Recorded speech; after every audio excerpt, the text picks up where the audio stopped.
thought that I should tell you how I became interested and involved in the subject, and it goes back to my school days. I was born, as you heard, in Russia, but I grew up in what was then Palestine, and was privileged to study, to learn the Bible, the Old Testament, in its original language, Hebrew.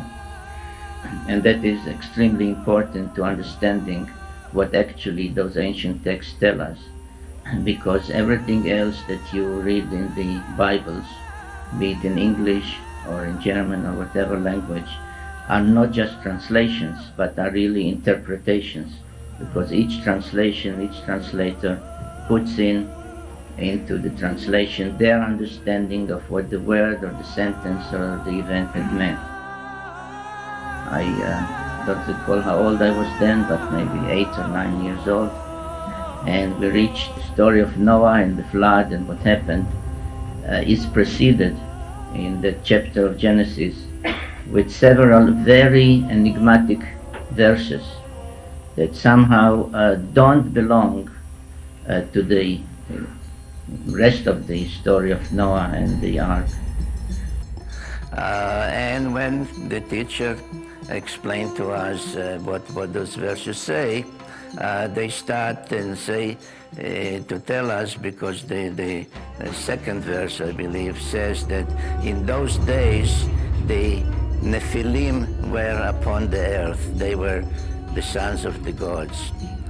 And they said that means giants. There were giants upon the earth in those days and thereafter too.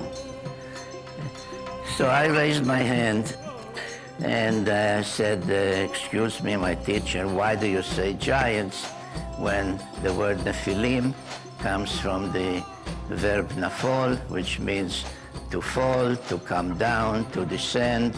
So the word is not giants, the word means those who have come down in context from heaven to earth.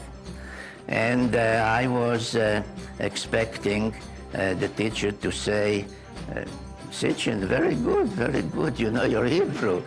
And instead he reprimanded me very harshly. As I said, it happened more than a few years ago, but I remember it as if it happened yesterday, because he was so angry. He spoke through his teeth. He said, Sitchin, sit down. You don't question the Bible. And I went home that day very distraught, because I was not questioning the Bible. On the contrary, I was pointing out the need to understand exactly what it says. So this word, Nephilim, became an obsession with me. What does it mean? What did the Bible mean? Who were they? What does it mean, those who came down? I was asked the question, a very interesting question. What would have happened if the teacher would not have reprimanded you? If the teacher would have said, good, Sitchin, you're right, Nephilim means those who came down, and I would sit down and be happy. Would I ever get involved in this journey which started 80 years ago? So I really think that the answer is yes. I probably would have followed the same route because that's what I meant to do.